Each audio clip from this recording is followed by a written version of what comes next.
ladies and gentlemen, to Tales of Gaming Addiction, a YouTube channel where we talk about gaming and all of that good stuff. And it's yet again another round from the Mini LCS. This time it is going to be between Titans and Okami Gaming. Can't talk today. So, Titans on the blue side, Okami red. Titans have banned away Darius, Bard and Yi, whereas Okami have banned away Draven, Corki and Lux. So obviously both sides not wanting any cheekiness to go on here, and definitely don't want any of their lane disadvantages to come into play. So of course you can see the bans here. Dolores is opted not to go for Malphite, instead he's going to go into Rammus. Joshua's still running that LeBlanc. Warlord Rhodey lost his Yi and is instead opting for a more conventional style of Elise. And Eternal Scarlet and Batman going for that fantastic double up of Nami versus Illusion. Over on the side of Okami, of course, Volcano Combat is going to happily stick with that tried and true Fiora. Jirachi is still sticking with Ari. Prince Salem, of course, not going with the Irania this time around, even though it proved so well. Instead going for the rather offbeat Nocturne. Something I'm not really sure of, let's put it this way. I was going to say not overly keen on, but I'm not even keen on the idea of a Nocturne. To my memory, he's kind of fallen out of playstyle and fashion. Otherwise, Benjamin also opting to change out as well. He's not going to go for a Jinx this time, going for a much more late game orientated vein, with Barley still rocking the Leona. The other side, just move everyone at the bottom of your screen to ignore the giant hand. So, and there we go, get the scoreboard fixed so that way you don't have a massive thing of who's playing what champion stuck at the bottom there. So otherwise, looking at this game, early game wise, obviously I don't expect it's going to get up to much. Maybe the mid lane around about level 3, but that's about it. This top lane is going to be a constant back and forth, although the Rammus is actually a very smart pick, of course, because he gets quite a lot of armor, so Fiora's not going to be doing as much damage, but also he can dictate the stun rotation and the taunts and everything else with his own abilities. And coming level 6, when Fiora wants to go for a grand challenge, he'll be having to meet that challenge with an earthquake. And there you go, you can see he's more than happy to take the pain, and teamfight wise it could be quite an interesting development. Of course, we could see a teleport home guard Rammus here, who actually takes a little bit of damage. Elise is going to continue the chase, but may regret it. There was a nightmare around the corner. Looking to be very spooky. Instead, doesn't really get far. So what else have we got across the map? Not much really, let's be fair here. Looking at everybody else, it's really just a constant back and forth. Everyone's just dishing things out really. They're chillaxing and relaxing and not really waiting for an opportunity to make the most of their abilities, but they're not really going to get it at this rate. It's looking to be a very slow and methodical early game. Nocturne and Elise were looking to make some ganks in the mid lane, but at least ruined that part by being the faster wave clear and gankable target. Instead he's going to settle for the Rift Scuttle. Get that ward placed. Keeping on the Rift Herald. Of course, last game of course between Okami versus Tenacity, they managed to pick up the Rift Herald twice in one game. Something we've never had before here, although we could see Elise have the worst time ever here. Doesn't get quite caught in the charm, but it is going to be first blood over for Okami. So this game is now on. Okami getting that first blood, and Elise there is going to be very good for Nocturne. Of course, he's down a camp, but now with that kill secured, he is ahead in gold, burning 300 gold, but that's enough for an item as Barley takes a little bit too much damage. Goes down to lighting a passive. Benjamin now caught in the exhaust, is forced to pop a heal. Could be Aqua Prison here, but nope, manages to escape at the last possible second. So Benjamin now has to be incredibly careful if he chooses to stay in lane and follow up. He's very low. Nami's willing to Aqua Prison and Lucian has got his own heal, and Nami has got flash available. So we could see a flash for flash hit in a moment. Nope, it's just going to be chillaxing, relaxing. Pop some bolts, fire some shots, back up some kills, and we have another pause. And this game is going so well. We didn't have a pause to start with, and now we're getting the pause as the game gets underway. So it's currently 1-1 on the board. It is 8,000 gold-ish a piece. It's only a few hundred gold in it. But, of course, Okami do have the slight upper hand with an earlier first blood and a better looking team fighting composition. Especially when it comes to very enclosed spaces and choke points. So, around the Dragon Pit and the entrance and exits on their side, or the Baron Pit and the entrance and exits around on Titan's side. Those early picks and kills would be what they're looking for here. The game's getting back in 2, 1. Resume the murdering. I think that should be a voice actually, because every time we get one saying "Welcome to the Murder Bridge," we should have the in-game voice now. So as soon as the game restarts, saying "Get back to killing each other."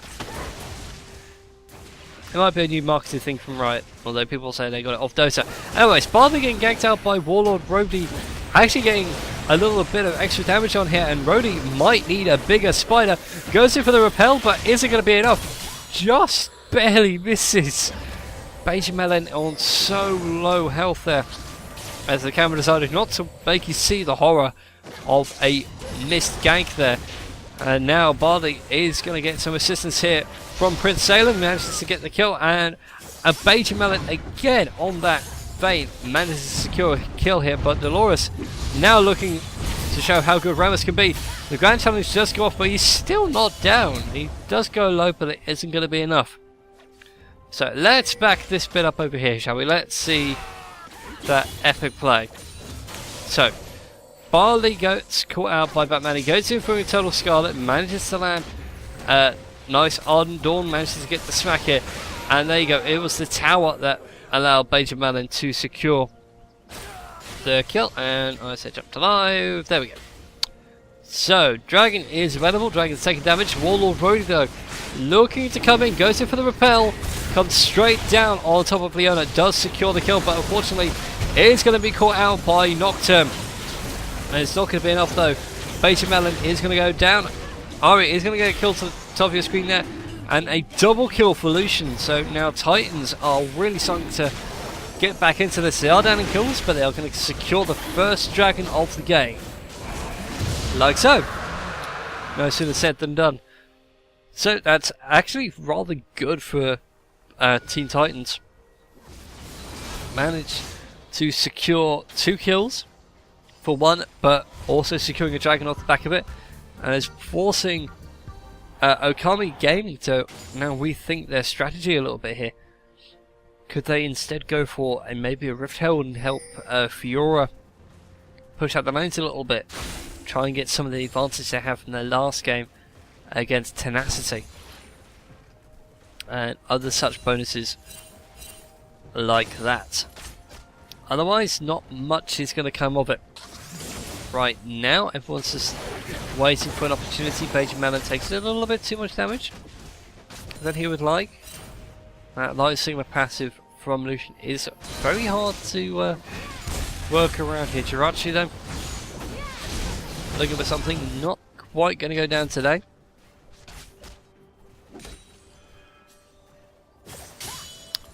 Everyone now is just going to chillax and wait and see. Dolores though, now landing the hits, takes 1 grand challenge, doesn't quite get the riposte for the second, but will get the auto attack from it. And is on the severe back foot. Benjamin though going very, very low. Lucian looking to go and gets the Ardent Blaze, but Barley comes on in straight on top, and lands the Solar Flare just with some disengaged. Joshua though gets caught in the stun, is not going to be deceived, manages to get the kill, but whilst all that was going on, Lucian goes to the killing spree by taking down Barley on Leona. He's currently 4-1 right now. So he's having a pretty good day on that Lucian. It must be said, I wouldn't be surprised if he returns to solo queue and decides to play a few games with that and try and improve his ranking. But that is all that's really going to be said. Prince Salem taking a little bit too much damage, deciding to swim away in that spooky Nocturne skin. Warlord Rhodey is going to be caught out, doesn't quite take the full channel there. Not from Soul Shackles, the ability name now escapes me. Like I said, that was the problem with the Nocturne. The more meta pixel junglers tend to be quite highly aggressive and have some ways of landing it. And there we go, Nocturne coming through with the Nightmare onto Dolores. He is going to get the tower down. And he's going to give Volcano the kill there. And now Nocturne's coming to his own. A very nice kill there from Eternal Scarlet on Nami, using the Tidal Wave to secure a kill on Beijing Melon. And now Lucian looking for the Rampage. He manages to pick it up. So he's now on 5-1. He's having a really good day on that. And now Okami's bottom lane is starting to fall apart here. They did manage to pick up a couple of kills before like this, but there was a tower there and Jiraiya's going in. Unfortunately, he's not going to be able to land it in time as Joshua uses the Mimic to try and get a little bit of burst damage on it. It's not going to be enough though. Warlord Rhodey accepts Volcano's grand challenge and goes down rather disrespectfully. You did try and hold out enough time for Dolores to teleport up to lane, but that's really all that they're going to get. That's not really being the best of lane for the Titans here, of course. It's where they're losing a lot of their investment in their top and juggler. And of course their mid as well, their mid lane LeBlanc on Joshua on the LeBlanc is only 0-2 compared to Ari who's 2-0. It's really the AD carry of Lucian where Titans are funneling all their gold into. And it has allowed them to secure map objectives like a Dragon. But of course we can see Okami want to very quickly respond here. They're now starting to play to their strengths in the lane. They're starting to secure some towers of their own. They've already lost their bot lane tower, but they're not willing to let that one slide. They're looking to respond here by taking towers in top and mid and start pushing out for the Dragon if need be. Solar Flare coming down though for Leona. It's not going to be enough as Joshua will pick up the kill. Barley now looking very low. The repel coming through. Aqua Prison to secure Nocturne isn't going to quite be enough here, and LeBlanc will get the double kill. So that's put Titans back in the game here, and Okami are now seriously on the back foot. And it's going to be very hard pressed to see what Okami can do here. I mean, they've shown they have got the fighting capability to take kills. It's not like they're losing by a massive amount. They are certainly there. It's just really down to a pick situation here as Peter Mellon waits rather patiently for Elise to come back down. A very nice bit of BM there, if I'm honest. It's like waiting for the spider to reappear before you swat it with a newspaper, or in this case, a giant silver dart. But still, Dragon's going to be up in 30 seconds here, and Okami do have the opportunity to take it, although they have lost the towers around it, so they've got nowhere to retreat to if things go tits up. That said, if things do end up going up a certain quick with a paddle for them, they could retreat right into their own jungle and use the confined space to their advantage to dish out all that necessary damage and give chance for Bane's Condemns to land a few hits here. Although Salem and Volcano are now pushing Dolores onto the back foot here, taking a fair bit of damage, manages to get the tower. The grand challenge is coming through. A couple more auto attacks will secure. Volcano is going to go down to a volatile spider, and Rhodey picks up a double kill. So now the kill lead firmly in favour of Titans. 11 for 9, 24,000, 21,000. Dragon now available.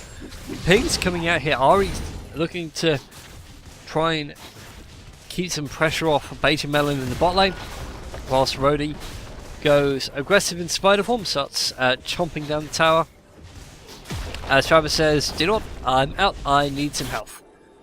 I will be back once I've got it." So now we see where Okami can play.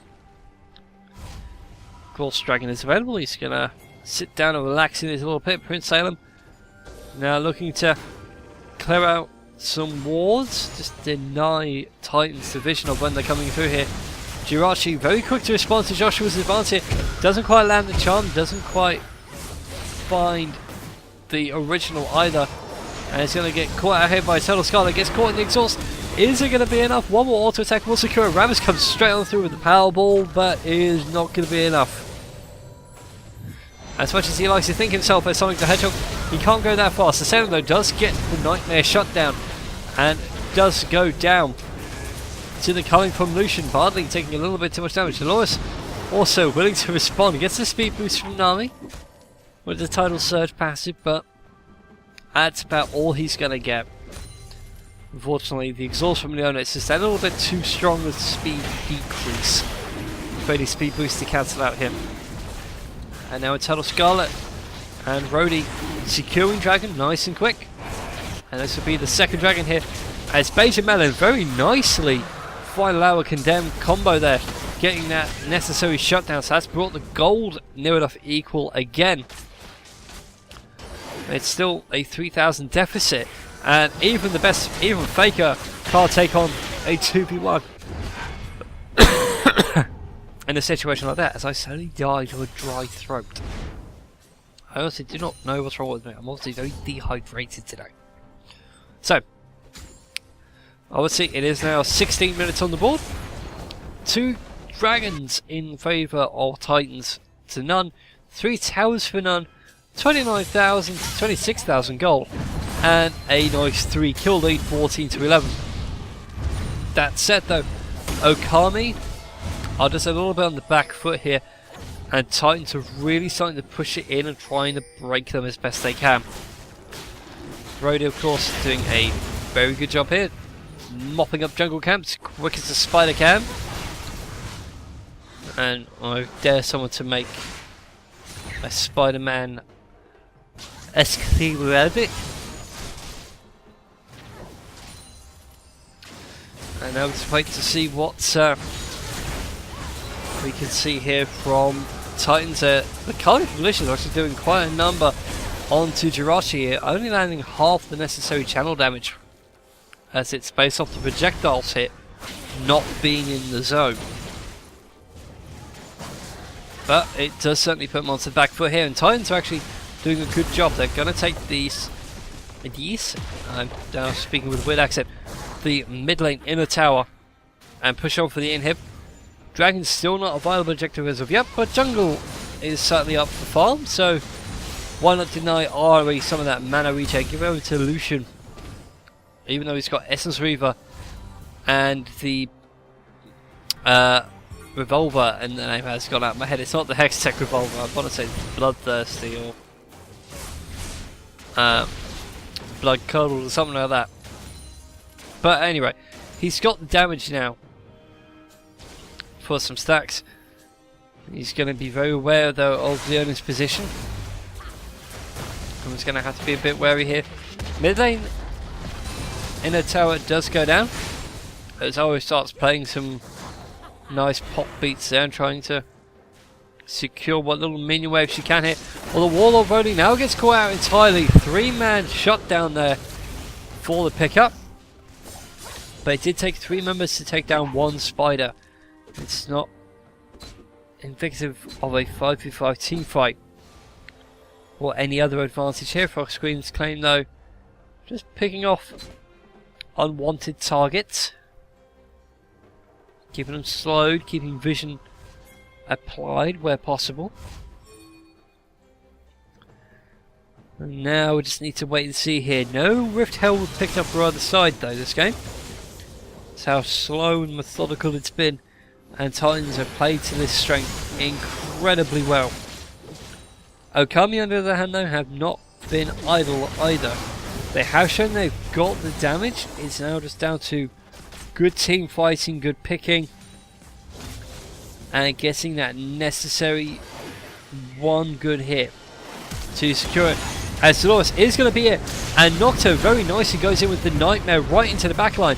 goes straight on to the Lucian. Is it going to be enough to pick up the kill? Yes, it will. It is going to use the Spell Drinker to pick that up here. Double kill now coming out here for Tenacity. 2 for none. Could they make it 3 for none? They're looking to capture Dolores. That makes it 3. Although they could lose Leona if she's not careful. That she does go off to the side. One more double kill. That's 4 for none for Okami. They've now really clawed their way back into this. And this is what I was on about. Just one good pick for Okami and they can start snowballing and wreaking havoc on Titan's composition, which is much too slow. It's not really one for sieging, it's one for map objective takes where possible, and Okami very quick to respond by taking out massive team fighting potential here. Prince Salem now showing me that I was wrong about the Nocturne pick, of course. The ultimate nightmare, and just flying straight on in to Lucian. Actually keeps him bound up. Of course, that's where all the damage is in these team fights. He's coming from that extreme range that he has. Keeps everyone really on the back foot. So if you remove it, it's one less thing to worry about. It's great. We're losing my voice. I want to talk to the manager. Anyway, bad voice acting aside, so Okami now bring themselves back into the gold lead, and they've actually built the gold lead even as well. They are down 2 towers and 2 dragons, and obviously no one's taken any advantage yet, as Melon looks to go for Batman, but a very quick heal from Nami will keep him alive. So that's a little bit unfortunate on Beta Melon. He nearly 1v2'd a Lucian, which is admirable. It is very admirable, but unfortunately it is not going to be enough here as Prince Salem goes aggressive against Ramus there, taking quite a bit of damage.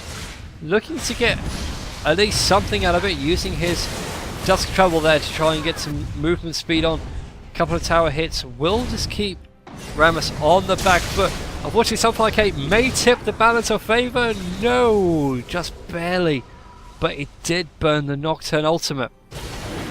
And whilst all that was going on, of course, we did see Ari go down as she was just trying to secure the area around the Dragon Pit. And this is going to be Dragon number 3 now for Titans. They are really starting to show their power here. Beta Madan getting caught in the webbing, does manage to zap Rhodey into the wall with the Condemn. Is it going to be enough? Just one more hit. Nope, Wall already gets that last venomous biting at the last second. That was very clutch. It was barely frames apart. And Beta Melon is going to be complaining about that one for the most of the game, I suspect. That said though, he has done really well, and he has shown that even Vayne is still a viable pick in the current meta, especially as far as this tournament is concerned. So, looking across the rest of the board, it is fairly even CS game, it must be said. Everyone just chilling, relaxing, having their little bit of fun here and there, just farming up. And the Minions Union will be sending a bill of complaints to the higher echelons of Riot, of course. No one should deserve this kind of abuse in their day job. They undergo a lot of risks for the gold they carry, and only to be beaten up by people who have a name. I'm still waiting for Riot to release a minion-based champion. Just something fun, nothing serious. As Beta Melon once again gets caught out, again trying to split push, and Titans capitalising, trying to force a tilt almost in Beta Melon, trying to deny him farm, and really a bit of psychological play here.